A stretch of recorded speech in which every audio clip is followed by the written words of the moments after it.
Tonight, we sit down with Cristina Gomez to talk about everything going on in the world of high strangeness, what attracted her to the field in the first place, and what it's like making an ungodly amount of YouTube content every single week. Deep beneath the stacks of the New York Public Library, it's Brian and Eric don't belong here. Stay with us.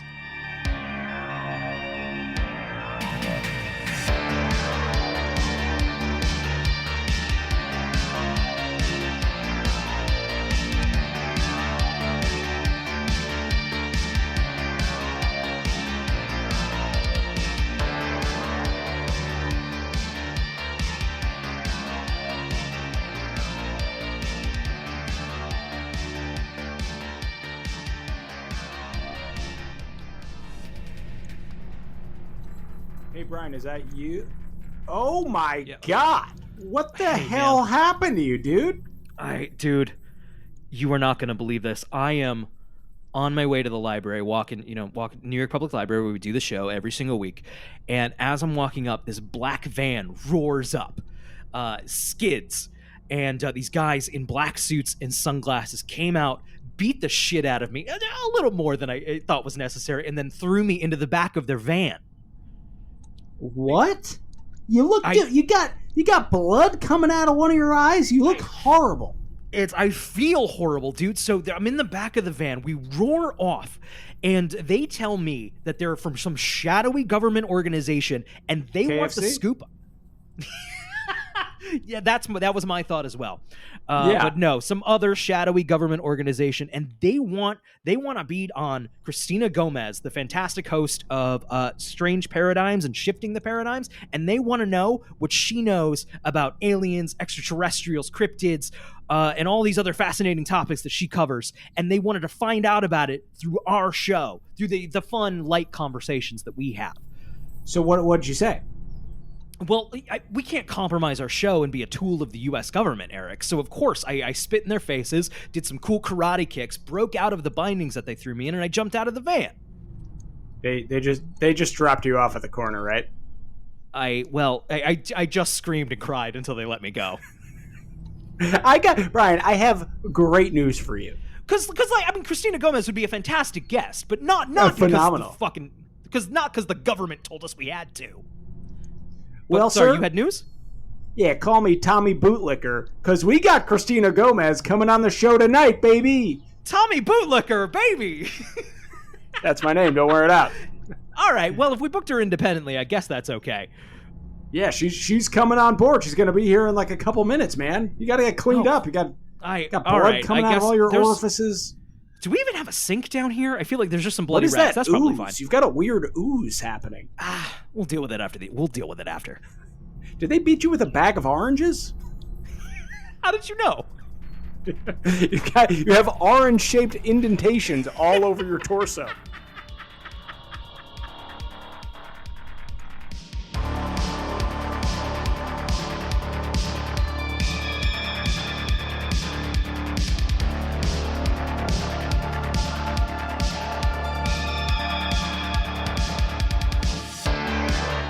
Tonight by the illustrious, the exciting, the fascinating Cristina Gomez. She presents lively and fascinating video content on the topics of UFOs. I wanted to see how long you could go there, bud. You got 3. I wanted more. I wanted to see how long you could go. I have a thesaurus. You don't even see it. If you're tuning in from home, I'm licking my index finger and just paging through a tome. Cristina has more adjectives than I think we've invented yet. She's incredible. I didn't even get to the end. Here's the thing. If you don't know, if you're tuning in... I interrupted. That's fine. This is... Cristina, welcome to the show. This is how we kind of... It starts... We're on fire and we're rolling down a hill really rapidly. And then we kind of get it together and get to the meat of the show. Well, actually, why don't you take it away? What's your... This is a section of the show we call What's Your Deal, Man? What's your deal, man?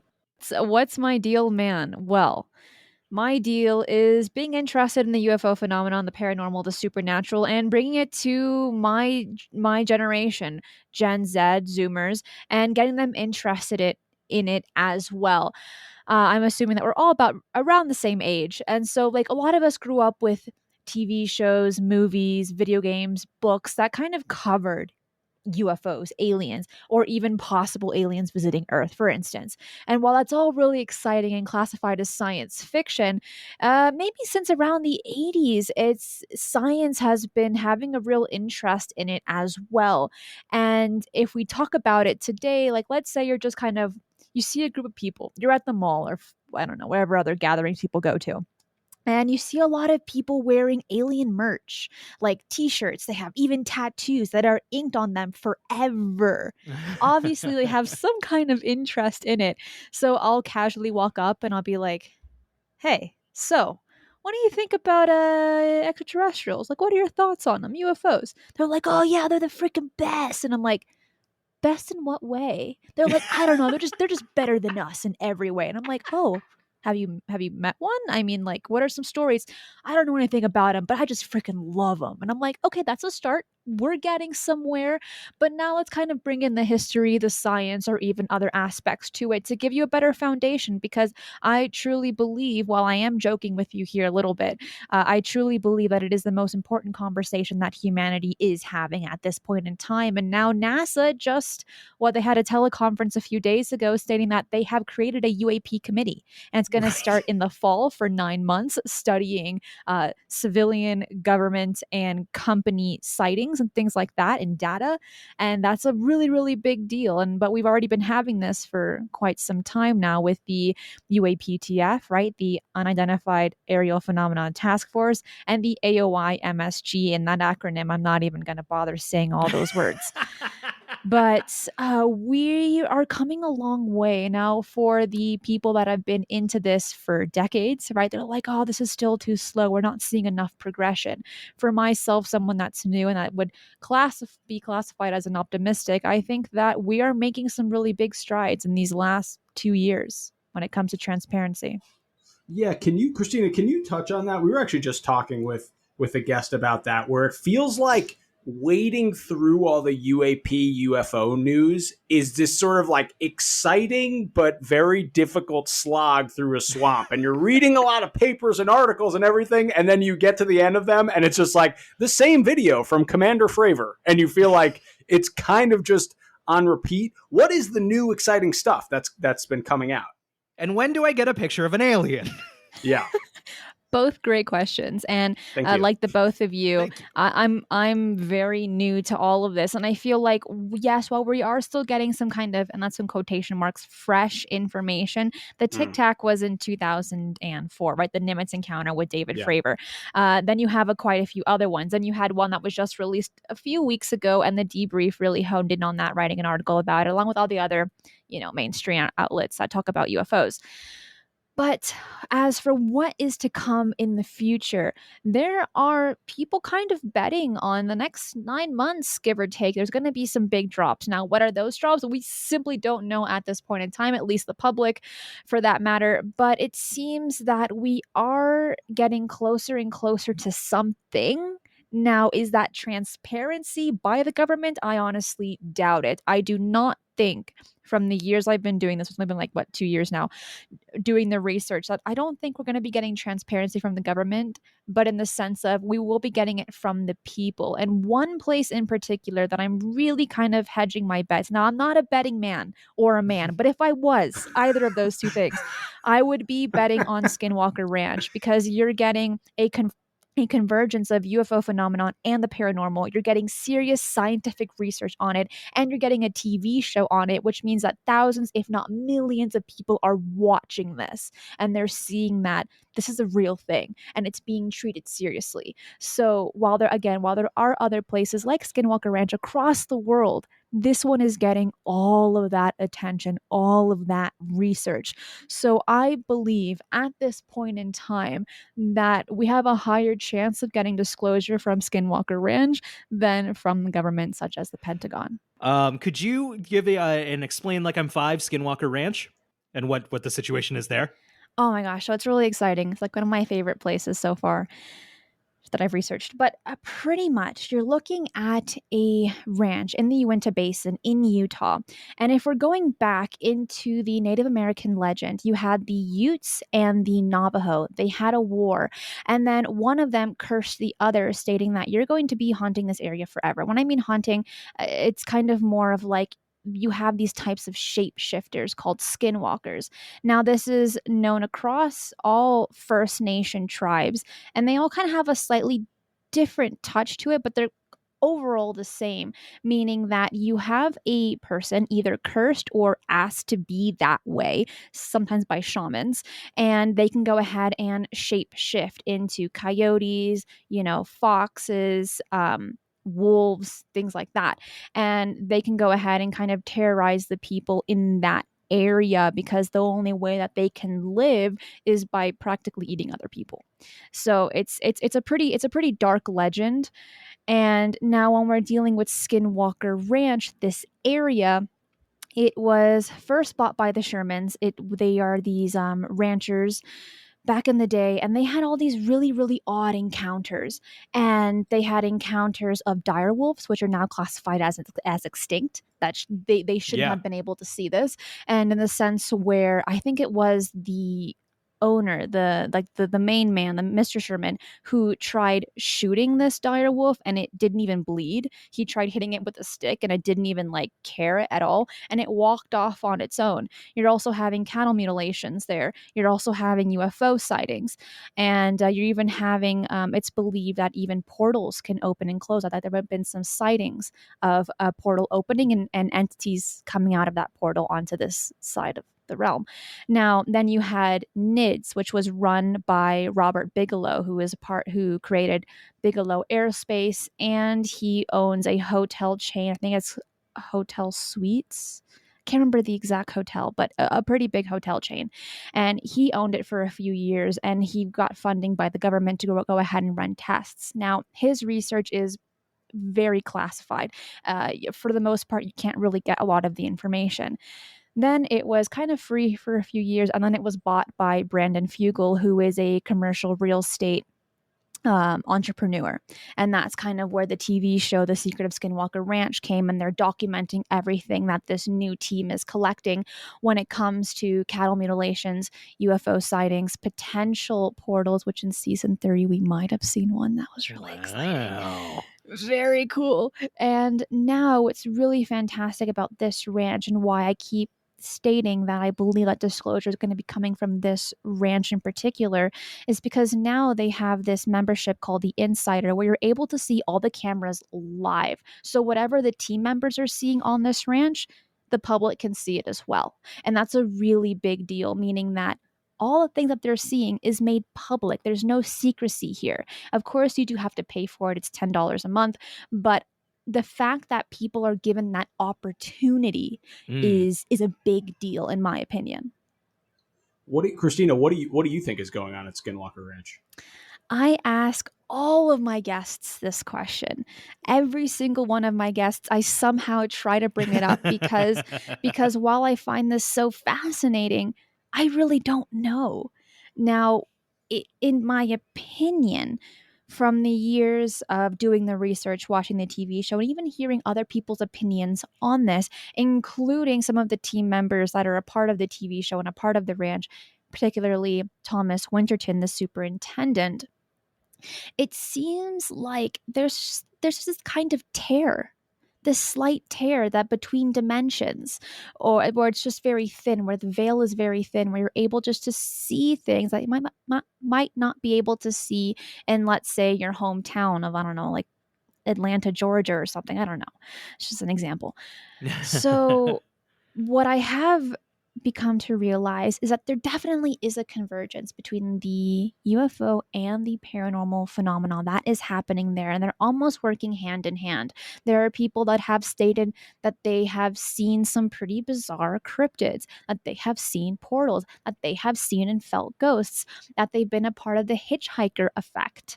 And while again, and I cannot stress this enough. Go ahead. Go ahead, Really Eric. quick, what is the hitchhiker effect? for our listeners? Hitchhiker effect is very interesting. It's nothing like the Hitchhiker's Guide to the Galaxy. Well, a little bit, but not that much. But pretty much what you're dealing with is some type of entity that kind of just follows you, kind of like a parasite Okay. in an instance. And that's like the most simple terms to put it out. It's a lot more complex than that, but that's just like No, the we very need basic. the most simple terms. Yeah. So it's pretty much just like a parasite. There's an entity that is following you. Thomas Winterton, the superintendent, had witnessed this to the point where he had to place security cameras inside and outside of his house to go ahead and capture these really weird things that were happening to him, because he felt like he had brought something with him from the ranch into his home with his family. And you know, when you're a family man or a family woman, that level of protection, you have that because you want to protect your young, you want to protect your partner. So I think that if he was living on his own, it would be a different story. But because he has a family, right, placing all these cameras and being extra weary, I believe is only natural. So that's just the very basics of what the hitchhiker effect is. And it's not just him, but even people that have visited the ranch have believed to have taken something with them back home as well. Wow. Yeah, If pretty people crazy. are interested in learning more about Skinwalker Ranch, do you have any especially great interviews on your show that you recommend? Yeah, I mean, the one that I've done so far is with Thomas Winterton. Now, I am planning on some more in the future, but he is the one that really took a deep dive into his encounters, his experiences, and also stories that he's heard throughout his time there. Because before he even worked on the ranch, he lived 6 miles from it like his whole life. So, Wow. like, he was just right next to this place. And I asked him, I'm like, if you heard all these scary stories, why on earth would you want to work there? Like, for what? No, I get it. You gotta see. I know. And so people, I mean, now that the TV show has come out, I've heard stories by the team stating that they've had so many trespassers now because they all want to be a part of Sure. this Of really course. cool phenomenon, but it's incredibly dangerous. At the end of the day, people there really care about your safety. And once you pass that fence, and this phenomenon goes past that fence, it's all throughout the Uinta Basin. Right next to Skinwalker Ranch is another ranch called Blind Frog Ranch, which is incredibly similar. They also have their own TV show run by a different production company. I don't know which one it is, so do not ask me, but they're in the same area having the exact same things happen to them. I feel like it's a little this is a unfair to the consistent Blind thing. Frog Ranch people. Skinwalker kind of stole the spotlight on that one. They have a pretty good audience. There was just a conference not too long ago, I think like 2 weeks ago, where both ranches were involved. Well, that's good. The blind frogs are fine, Eric. They're fine. I feel like we're kind of Blind Frog guys. TBH. We're more of the indie haunted ranch crew. Skinwalker's a little mainstream for us, honestly. Glad you brought up Blind Frog. I agree. Gotta make it fair for everyone. Yeah. There you go. Yeah. Christina, so Eric, did you have any other questions on that train of thought? No, not specifically. Take it away. So Christina, you mentioned being kind of new to this world. What came first? Your interest in UFOs and the paranormal and the strange, or your like broadcasting hosting? So interest. I think that as children we have this huge curiosity. We just want to like eat the world altogether. We want to understand everything. And when you ask your parents or your teachers, they're like, "Oh, don't ask me that right now. I don't really know the answer. Go read a book." Which in today's world, it's like, go on your iPad. Go watch those little shark things. What are those called? Baby shark. Those little Go watch shark that. Yeah. And I came from a Latin household. So it was a very strict household in the sense of if I kind of pushed my mom a little too much, she'd be like, "Cállate, please, like stop it. Like I'm gonna throw my chancla at you." And I'm like, okay. The slipper. Yeah, the slipper, exactly. My girlfriend's family is Puerto Rican. I get the chancla all the time. So you know the vibes. Oh, But yeah. also you know that there's this cultural difference in the sense of when you're a part of that community, that culture, there's a big level of respect, and you never want to disappoint or upset your parents in any single way. So I didn't really ask my mom these types of questions. I'd be like, "Hey, Dad, so aliens, what are these? UFOs, what are these? Ghosts, what are these? And he was the one that really got me interested in this through the TV show The Twilight Zone, which is one from the 1950s, 1960s, black and white film TV series. It's so fantastic. And they covered a lot of these quote unquote taboo topics, especially during that time period where it was just everything was fiction. Everything was fiction. But there was something so special about it. The way that they produced these TV shows. So that's really what piqued my interest. Then I had a few encounters on my I had some encounters, and then we're going to ask you about that. And then a little bit later, as soon as I had entered university, I was like, I have a lot of free time. You know what? I'm going to start doing the research. And I started with collecting UFO sighting videos and analyzing them, zooming them in, enhancing them, adding filters if I needed to, and then placing it back on YouTube and saying, hey, look, you can decide what you think this is. I found it. I tried to make it better for you to decipher what you think these objects are. And then I went ahead and started creating a podcast. 1 show, 2 show, now it's 3 shows a week as it's growing every single day. So that's been exhausting. Really intense. It is. I don't have any free time. I don't even sleep anymore. Like, what's it's all sleep? aliens what? all the time. What? Well, no, definitely not aliens. But when I walked into this field, my knowledge is incredibly limited. It was incredibly limited in the sense of I really just had movies to base off of my opinions on. And I'm like, yep, everything's aliens. Everything's aliens. But then as I've progressed, I'm like, well, it could be interdimensionals. It could be even possibly time travelers. It could be something that we haven't even considered yet, or it could be man-made. So I feel like as I've done more research, the more stories that I've covered, the more people that I've spoken to, both as a host and as a guest, the more my opinion broadens, because there is no definite answer on any of this, including the paranormal. Is everything just a dead person? Or all ghosts just dead people? Well, it could be so much more than that. And I'm just now beginning to realize that. That's amazing. I think before we kind of dive into your own personal encounters, which I feel like are fascinating, we're really curious about, there's an interesting kind of dichotomy in the believer side of the alien UFO world, which I feel like is a sort of like Jacques Vallée camp of the high strangeness, the paranormal, all sort of one mysterious force, and then the more practical side of like, these are just literally biological entities traveling from far away and they're visiting us. And it sounds like, are you sort of you're sort of drifting between those? You don't have a pure orientation either way there. You're kind of open.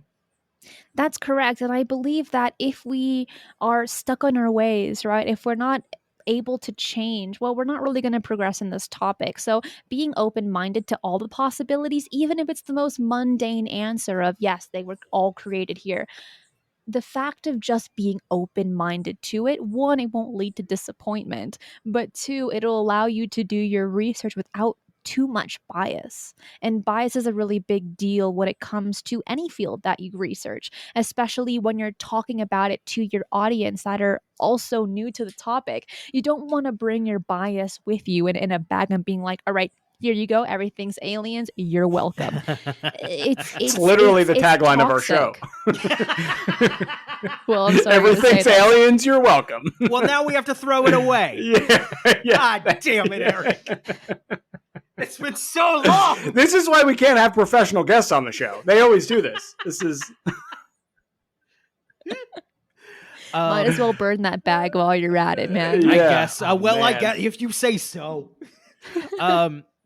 Cristina, one thing I find interesting is we've spoken to guests before, some of who have expressed, like, while they still enjoy falling down these rabbit holes, kind of the more they look into it, the less they kind of believe it.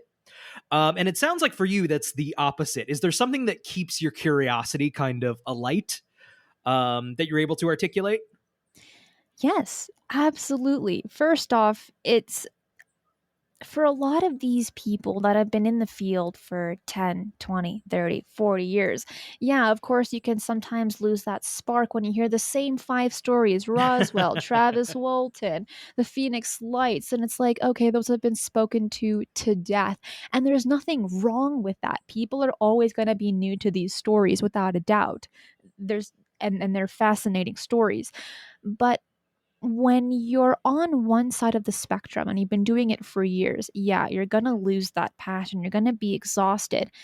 But pushing that all aside, I went into this trying to look at first the nuts and bolts, looking at the history, looking at the so many stories that I've never heard of. Every single Thursday, I learn a new story, and I'm just like, what? This is a people witness this, and real or not, these are all alleged accounts. We simply do not have proof for any of these stories. But it hits back, that going back to that childhood curiosity of just wanting to understand, but also just loving a good story. Again, real or Definitely. not, myth or fact, it it brings us back to our childhood memories. And I feel that when we become adults, we become very bland and boring and being like, oh yeah, I know absolutely everything. I don't need to learn anymore. Everything is black and white, and I'm just going to go to the grocery store, work my 9 to 5 job, and then watch TV and go to bed. There's no The dream. magic. Right. The dream. Yeah, The exactly. dream. But no, I completely agree with you. If it is that constant search for there's got to be some magic left in the world. There has to be Is it here? It's something. got to be somewhere. There's got to be something else that we're just not seeing. And so that's the kind of mentality that I have when I cover these topics. And again, it's not just the UFO phenomenon, because it seems that there is a connection with the paranormal, with the supernatural. You cannot have one without the other, from what I'm realizing. And so seeing that, while I wouldn't classify it as magic, I would classify it as a type of very interesting mystery that you just can't get enough of. So it's, at the end of the day, it's all that, it's that mentality that you have on in and on these subjects. So again, because I'm so new, there's so much I don't know. So every day I'm like, this is the coolest thing ever. But I guess maybe in 20, 30 years time, my answer might be different. Sure. No, we can relate to that. I think every hour, every Tuesday, it's just Eric and I going, whoa, at each other. Yeah. I know the feeling. I really do. It's so, yeah, I feel like our show has sort of an interesting parallel to your inquiries, which is like we sort of realized when we first started this, and we've branched out from this initial thesis. But one of the things we realized when we were just like meeting up in a bar talking about maybe doing this podcast was like, everybody has a ghost story or knows Everyone someone who has a ghost does. story. That is That it's so this true. weird phenomenon that everybody kind of encounters directly or secondhand, but nobody talks about that much. No, they brush it off. They're like, oh yeah. no, it's too bizarre. I can't look at this because I'm busy with my 9 to 5 job. Yeah. Yeah. 100%. And so they just don't want to pay attention to that. But you're absolutely right. And I'm going to briefly address that to the both of you. Was I had this really close friend in my childhood. She was an Orthodox Jew, but she had a very scientific mindset. Her dad was a neurosurgeon. So he was like pure science. Like he didn't believe in really like anything weird. He didn't believe in that. And it kind of passed on to her. But then her mother on the other side was kind of more of like a new ager kind of mentality. So she had two polar opposite parents. And we grew up together for a good amount of years. And she used to tell me the story that she used to see this like woman in black in her corner of her bedroom every single night, to the point where like no, she thanks. couldn't she couldn't sleep. She suffered from depression. She suffered from eating disorders. She had a lot of issues mentally with herself. And I'm like, oh, that's kind of weird. That's really, really weird. Turns out she was about maybe like 13, and her mother encountered this type of like, I don't know what they're really called. It's not a witch, but like someone that can kind of do like cleansings for you. I don't know what they're called, Sure. but you get what I'm saying. Yeah. So they traveled like an hour to see this woman, and the woman said, okay, I'm going to call her A because I don't want to give her name away. All right, A, come into my house.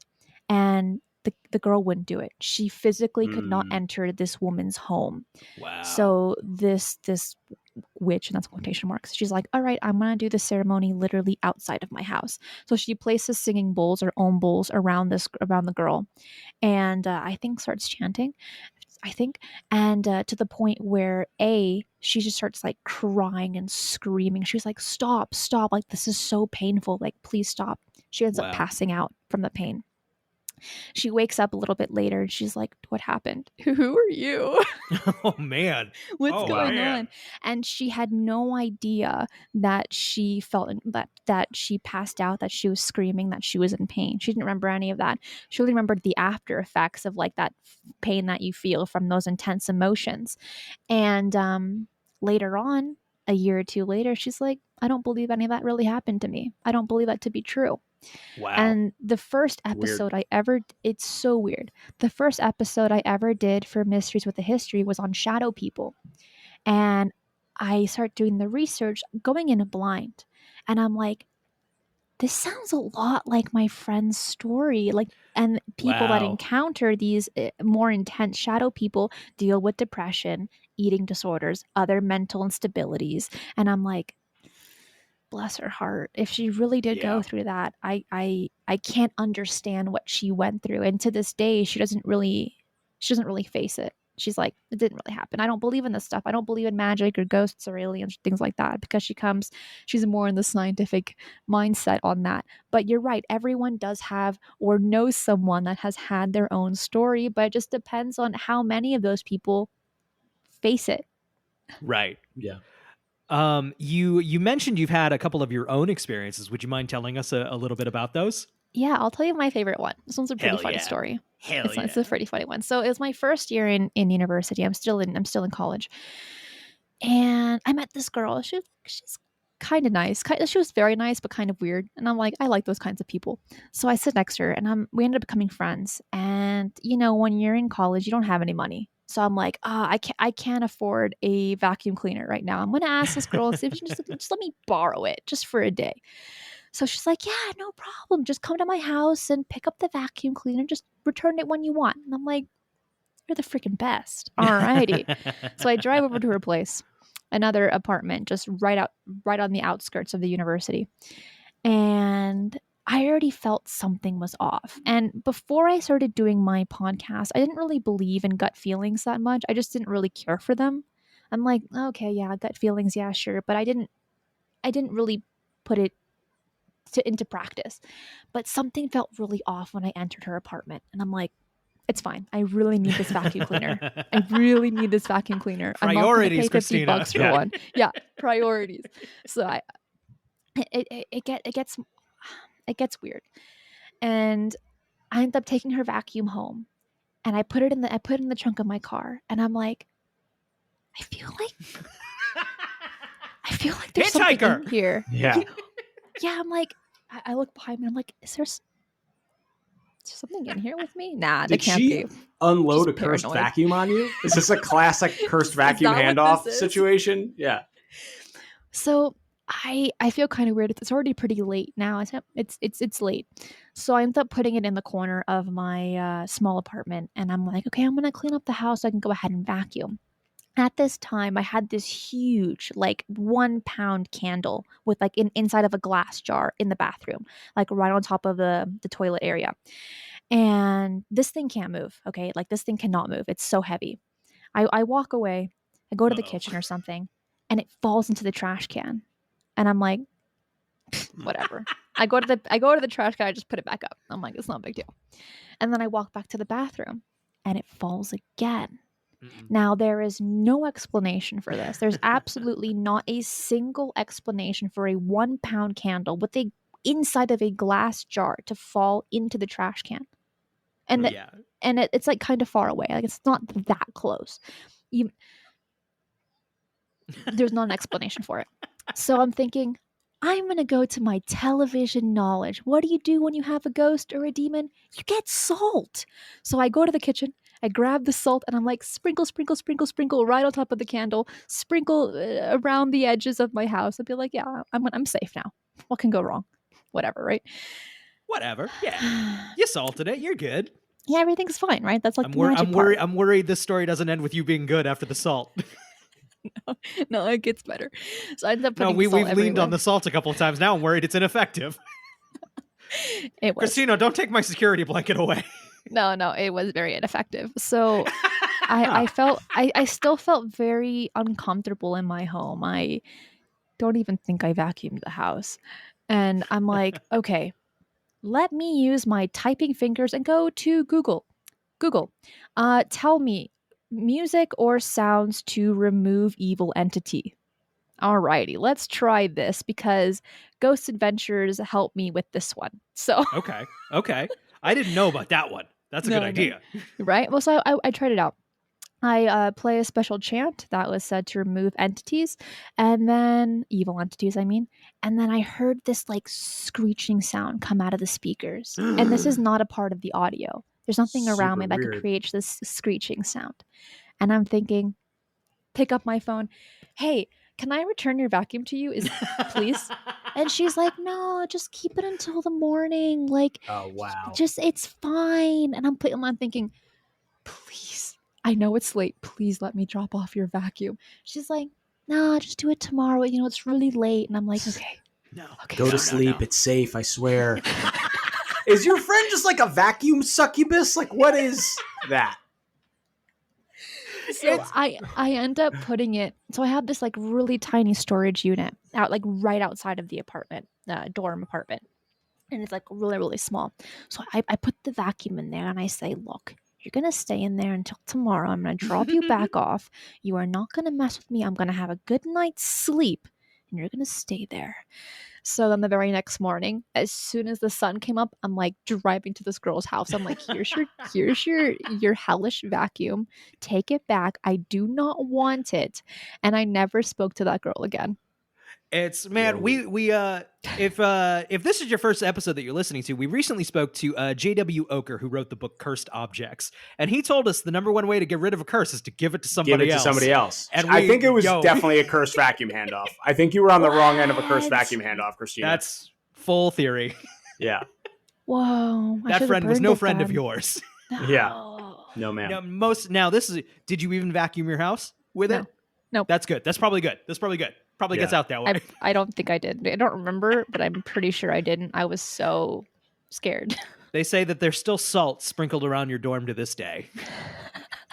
Well, I threw away that candle the next morning as well. I'm like, yeah, I don't also need you. The collateral damage. Don't need it. They call her Pickle Gomez. You know, I hate Gomez. Pickles. I Really? hate pickles with all of my pickles and olives. I cannot stand them in anything. Wow. Whoa. Big pickle guy. Our buddy comedian Eli Uden once referred to pickles as mushy golem food, and I can't get that out of my head. Which is ridiculous because a good pickle is crisp and good savory. Crisp pickle, it's great.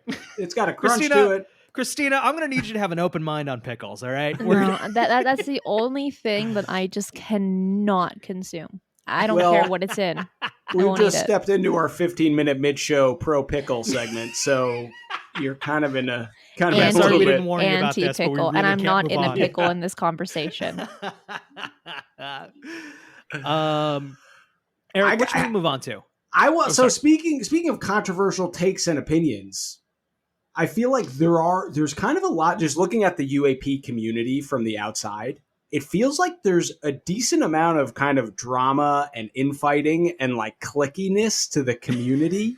Very fractious group of men, mostly looking at the stars.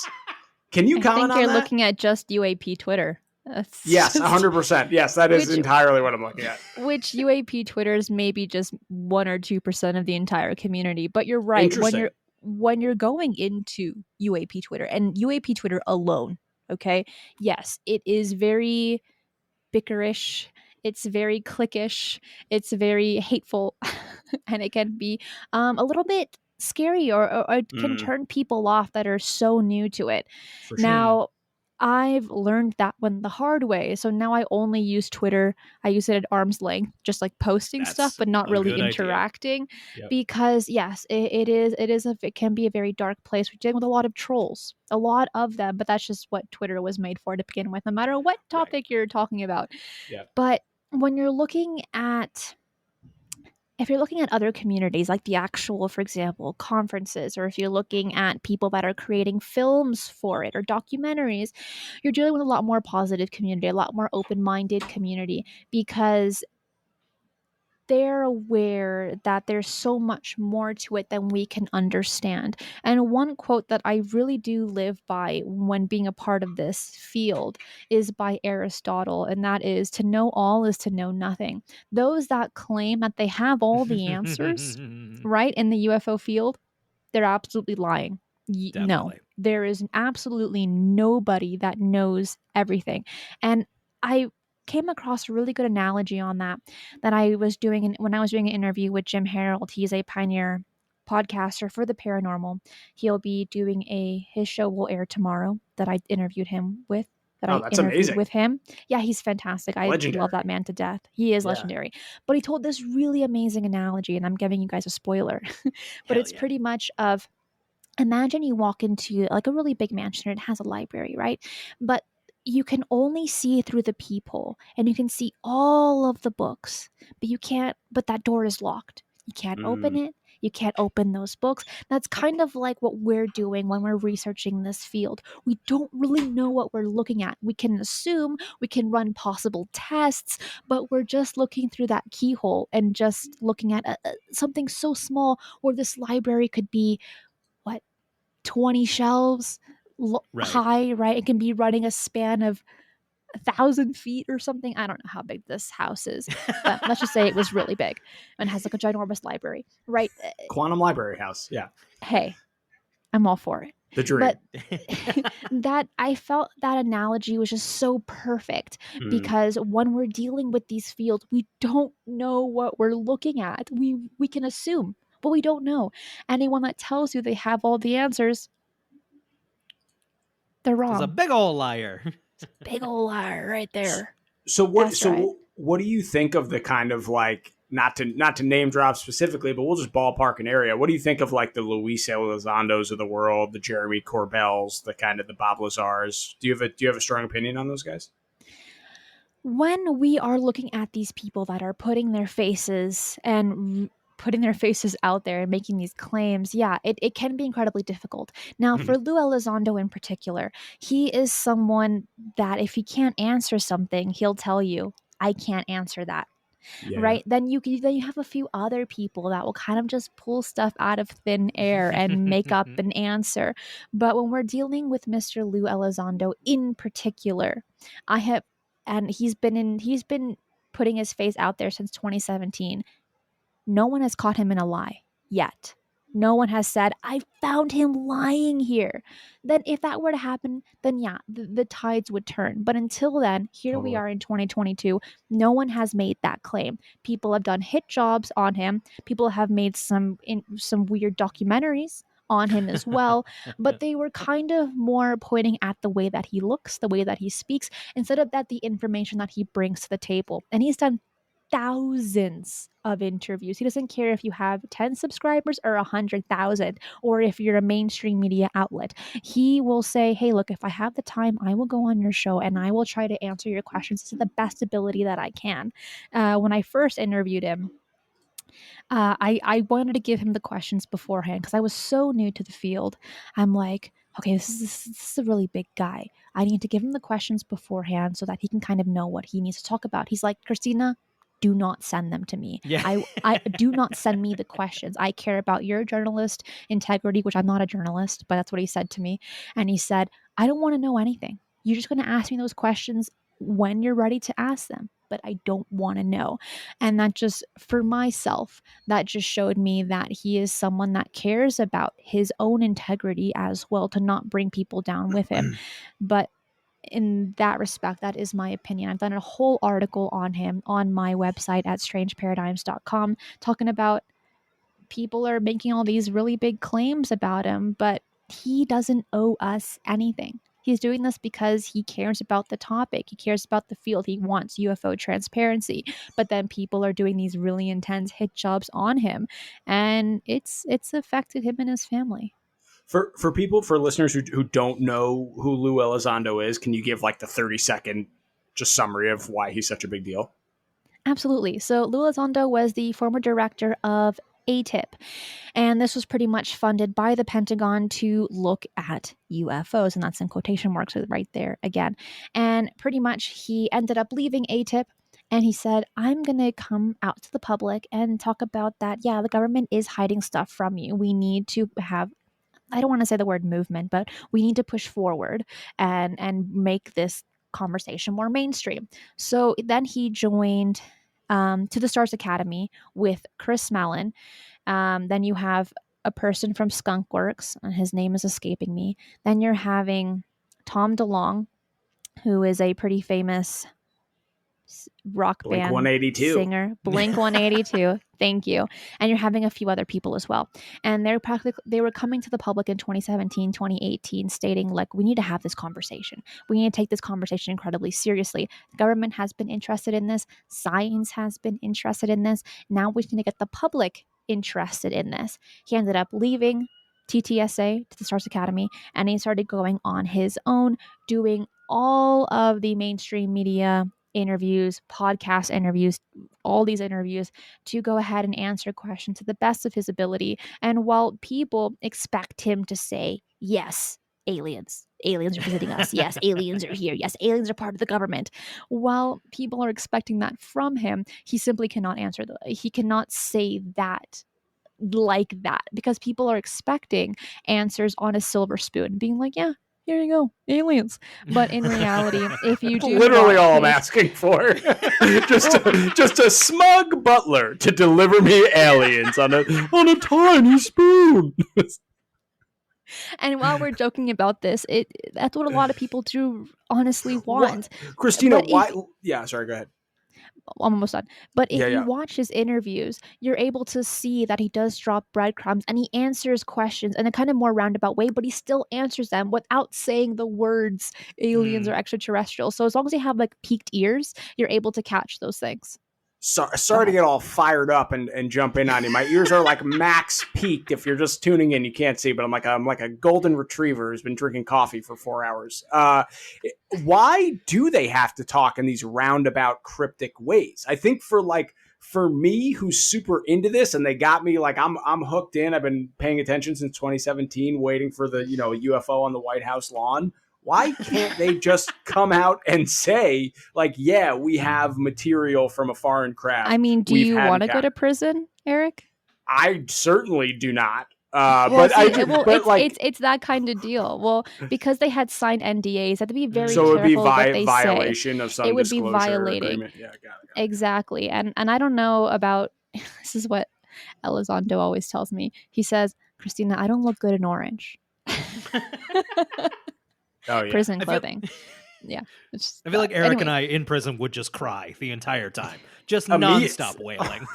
So that's why him and others kind of have to answer questions in a roundabout way. They still answer them if you know what you're looking for. But for the average person, you're like, oh, this is so boring. Why is he saying this? Why are his answers so lengthy? Well, because he's trying to answer it without answering it or without being on the radar. Of saying like, oh, you violated an NDA, you're off to prison. Like, to your point, I mean, he's a controversial figure, but if you watch the Bob Lazar documentary that Jeremy Corbell made, which actually I thought was really good, obviously controversial, but if you take it at the sort of like believers face value, it's like because of what he said, the FBI and various government agencies have just ruined his life for decades now. Just turned his shop upside down, invaded his personal and his professional life. So, yeah, interesting. It is. And Bob Lazar is a controversial figure, and especially that he's still alive today. So it is, people are like, oh, well, if you have these questions, why don't you just ask him? Well, he is someone that doesn't really go in the public eye, and he hasn't for decades. It's very rare to catch him. It was honestly Joe Rogan's luck to get him on his show. But he is a controversial figure, and for myself, I haven't really made up my opinion. I'm still on the fence with him and his story. Yeah, same for sure.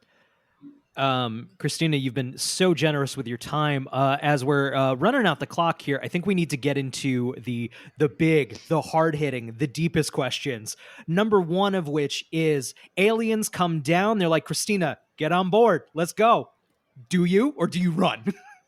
Obviously, I would go straight into the ship, make sure I have my whole backpack full of ramen, kick them out of the ship, and just steal it. Okay. Wow. Okay. All right. They never see that Did one we just coming. all start writing a But- spec script together? Okay. But or I would say, hey, look, take me wherever you guys are going, and I'll be in the kitchen cooking you ramen every single day. One or the other. You're the Make it cook. perfect. You're the chef. A risky gambit, but I like it. I appreciate it. I am a pretty good cook. I'm just putting it out there for those that are listening, those extraterrestrials out there. This is, of course, broadcasting into space. So, let's see. Do you have a specific, like, a pet fascination, if you will, a certain type of cryptid that is a favorite, or a, for lack of a better word, alien classification? Just a real pet interest in this field? When it comes to cryptids, I haven't done a significant amount of research yet. It is on my list of things to do to research on, but there are some pretty cool ones. I think the one right now that's really catching my eye are the skinwalkers. You can classify them as a cryptid or as a person that was once a person. It is kind of hard to say. The legends are kind of limited just because when you're dealing with First Nation tribes, they don't talk about skinwalkers, because if you talk about them, you will attract them. That is their mentality on that. So Eric, cancel our skinwalkers episode. Yeah, don't like that. Yeah, in the episode, I literally just say skinwalkers over and over again for 60 minutes. Brian's not even on the recording. It's probably shouldn't publish that. No, dump that one. Well, I've asked a good amount of people that are dealing with these kinds of different fields. I interviewed a demonologist by the name of Nathan Giles. I've even talked to Jim Harold on this, about this, and a few others. And I say, the more that you talk about these things, have it be demons or ghosts or skinwalkers or even aliens, extraterrestrials, do you feel that the more that you talk about them, are you attracting them? Have you had more sightings? Have you had more encounters? And it's really half and half. Half say yes, and the other half say, like, absolutely not. There's no connection. So it is really difficult to say. But when we are dealing with legends or cultures such as the First Nations, we do have to be respectful on that, at least when we're talking to them about that. But amongst ourselves, it is a different story altogether. We can say it 1,000 times and just kind of hope for that we don't encounter one. Got it. Yeah, it's really, I feel like Brian and I talk about this all the time, but we've noticed in the course of doing this podcast and just exploring some of these stranger, more esoteric topics, weird stuff subtly, but weird stuff starts to happen in our own lives too. I don't know if you've encountered any of that at all yourself, like delving into these strange topics. Like the strangeness kind of reaches out for you too a little bit. I think instead of it reaching out, I think that we just now have a keen eye and keen ears for it. So maybe it's always happened and we're just now kind of catching on to it. And a good example of that is, I think it was maybe last year, like two or three semesters ago, there were two classes in particular that I was taking where theories or questions about extraterrestrials popped up. And like the most bizarre classes, one of them being philosophy 101 and one of them being a geology class. Like things that you wouldn't really expect it to be happening, but several times on my homework and on my exams, these questions would come up. So extraterrestrials, what are your thoughts? Or what if we found this extraterrestrial rock? How would you decipher and things like that? And I'm thinking, has it always been like that? Or is that just a new thing? Or am I just now seeing that? Because I did not see that a few years back. So right. it is hard to say if we just have an eye for it now, or if we are attracting it. Interesting. Okay. I got one more question before we let you go. All right, let's go back to that library imagery that you set up that we can only see through a keyhole. You have one opportunity to pick the lock and go into that library. You have no idea. Now you can learn everything. You can spend as much time in that library, learn everything. Maybe your human brain can't take it. That's a risk you're just going to have to take. Yes or no? Do you go in or not? Yeah. Go big or go home. Amazing. Wow. abducted by aliens, entering the quantum library, cooking ramen anywhere in the universe. Cristina Gomez. And bringing cats. Incredible. And bringing those cats. Not haunted vacuums, though. We'll leave those on Earth with our weird friend from class. We got... Before we totally wrap, you have a million shows. I was trying to look up everything you do. I ran out of tabs. My computer was overheating. Can you talk about your Paradigm show? You've got Mysteries with a History too. What's the scoop on those? Okay, so Shifting the Paradigm is where I interview UFO researchers, enthusiasts, and now even paranormal investigators. And it's an hour-and-a-half show, just kind of diving through their work, through what they do, and also their experiences as well. That one is on KUNX Talk Radio on Tuesdays at 5:30 PST. Then on Thursdays, I have another show called Mysteries with a History that I co-host with Jimmy Church on Fade to Black Radio, who's another radio pioneer.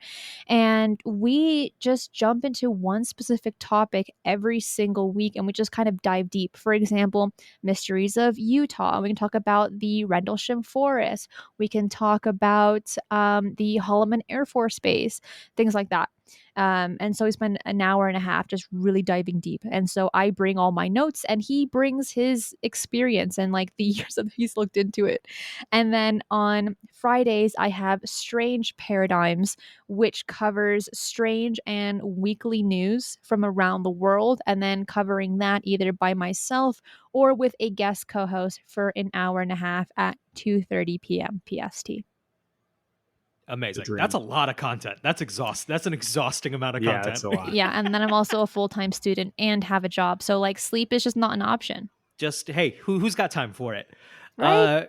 Cristina, where can we find all of those shows on the internet? Best place to find me is on Twitter. I place all of my updates on there, and it's eyes_on_the_skies.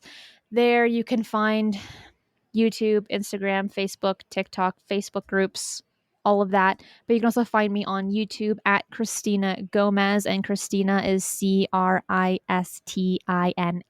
and then Gomez, and then you will see all of my shows on there or on my website at strangeparadigms.com. Literally everything's on there and so much more. Hell yeah, Cristina Gomez, thank you so much. We really, really appreciate it. Eric, let's get out of here. Let's do it. Cristina, you rule. Thank you. Thank you, guys. Eric, did I get all the blood? You're still. It's a slow drip. It's like a faucet that's kind of broken. No, is there? I don't really get bloody noses. It's like, good enough. I feel like the mic might pick up that just like bony whistling. It's like a wet whistle.